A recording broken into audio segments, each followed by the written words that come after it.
Hello YouTube, I am here working on a Kia Sorento, going to demonstrate how to do a front brake job. Now, most cars have this type of brake systems. There's other types of calipers too that in order to remove the brake pads or rotors, there might be different ways, but this is one of the basics. So I'm going to remove this 14mm bolt that's on this caliper. Once removing it, and you could go up and then slide it out, and just put it aside, or if you have something to hold it in place, because certain calipers are actually really heavy, so you don't want to damage anything, just to leave it hanging.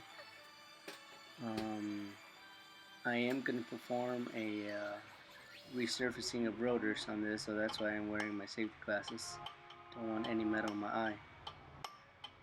I am right now hitting with the chisel, flat chisel, and a hammer these bolts that are holding the rotors. The reason I'm hitting it with the hammer so it could loosen up all that dust and inside those threads. You could try just loosening it with the Phillips screwdriver, but when these cars with these brakes, they heat up so much that this is what happens.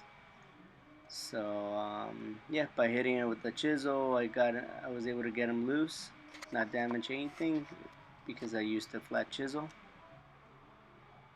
And then I'm loosening it with a Phillips screwdriver. Now there is a special tool that you could use that you don't need to do this. You just put the tool on the Phillips, twist it towards the direction you want to go to. So say if you don't want to loosen it, twist it towards counterclockwise, and then hit it with the hammer, and it should just loosen it. Now I'm going to loosen the bracket that holds the brake pads. This is a 17mm bolt. Because my ratchet is pretty thick in the head, so that's why I had to use my wrench on the upper bolt to loosen it. And I got this electric ratchet with the swivel 17 to do the rest.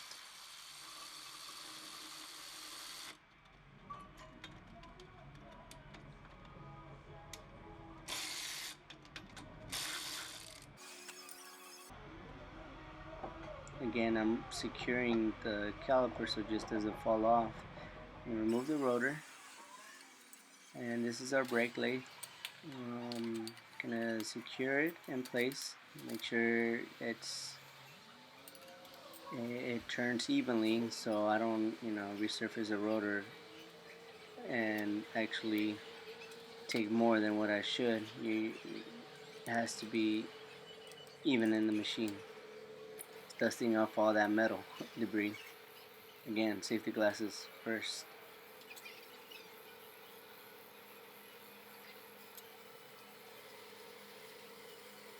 Now I slowly do cut the lips, because usually most rotors, it creates a lips in the outer part of the rotor. So I always cut that first and then resurface the rest. Now I'm going to perform the exact same thing on the other side of the vehicle while the rotor is getting resurfaced. Again, securing the caliper not to fall asleep. Slipped off, but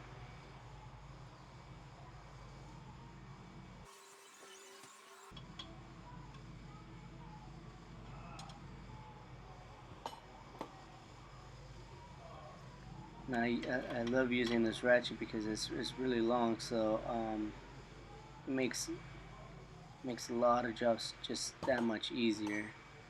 I really, that's why I like owning these tools, because that's what they're meant. They're meant to make the job easier, and they're meant, you use the tools when they need to be used.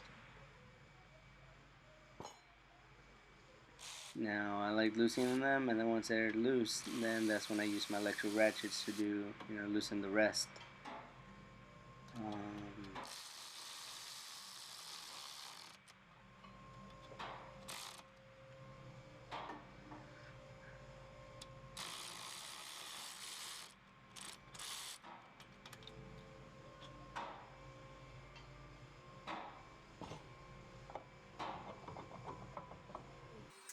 Now I'm gonna leave this rotor down here while it's still cutting, and while the one rotor is getting resurfaced, I'm right now doing a tire rotation that the customer wanted for his vehicle.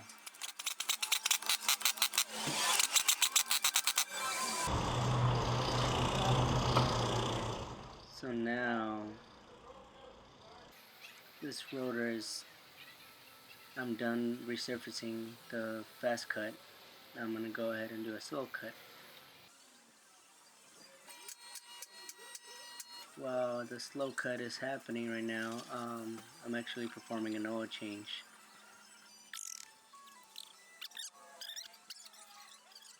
draining the oil, having a little conversation with my buddy right here, replacing the drain plug gasket,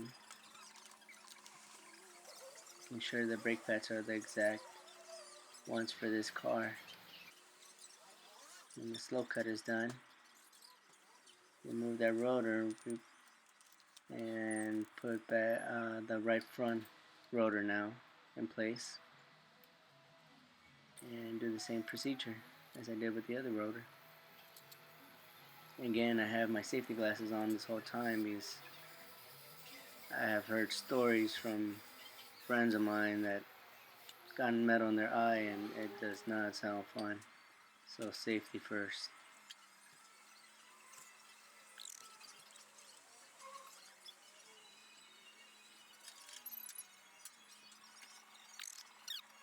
So now I'm lowering the car so I can go ahead and install the left front rotor.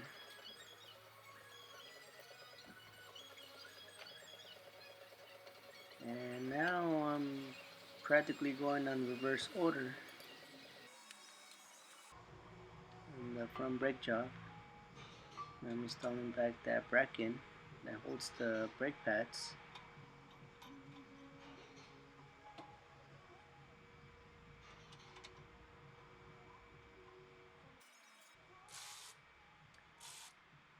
Again, this tool is really useful, especially when doing a lot of different jobs here and there. It's tying the bracket.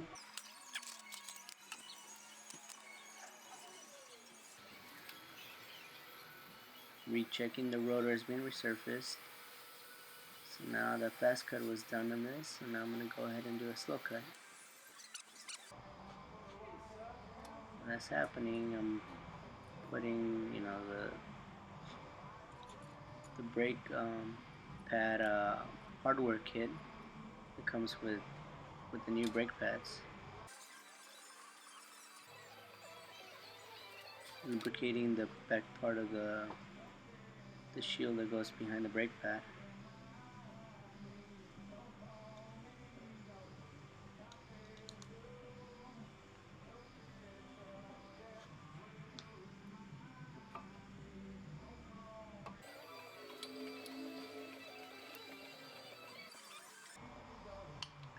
Now I have this special tool to compress the piston that's on the caliper.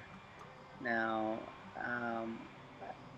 different people use different things. Some people have these big pliers that just press them on as hard as they can and it compresses fine. Now do remember that if you press the piston evenly, it should be easy. If you press it at an angle, it can be hard because it's not going in evenly. Now lubricating the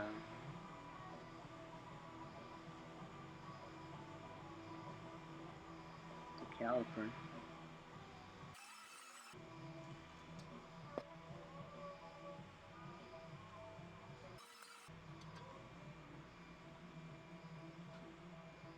installing back that 14mm bolt. That's done, so now I'm installing back the tire. Right here I'm showing the brand new brake pads are at 10mm. The older brake pads that were on this car, they're at around 4mm. Now this is a little tool that I was able to get in the tool truck, and it's an awesome tool. You can always use actual rulers to check how much life your brake pad has. Now while still the rotor's being cut, I'm now installing or putting the little shields that go behind the brake pads. And while the rotor's still cutting, I'm right now checking the tire pressure. Now most of or usually all cars should have the specs for how much tire PSI on your tire should be on the side of the driver's door.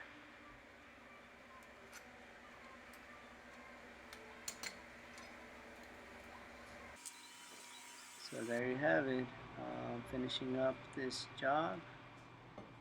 Going to install back this this side of the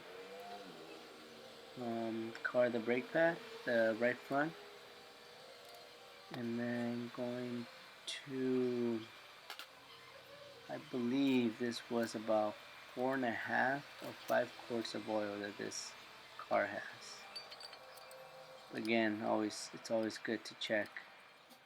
In my case, we check all data to see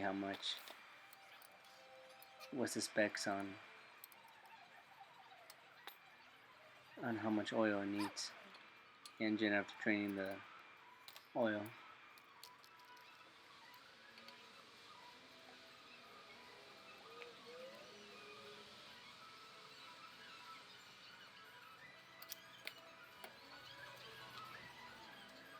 And thank you so much for watching.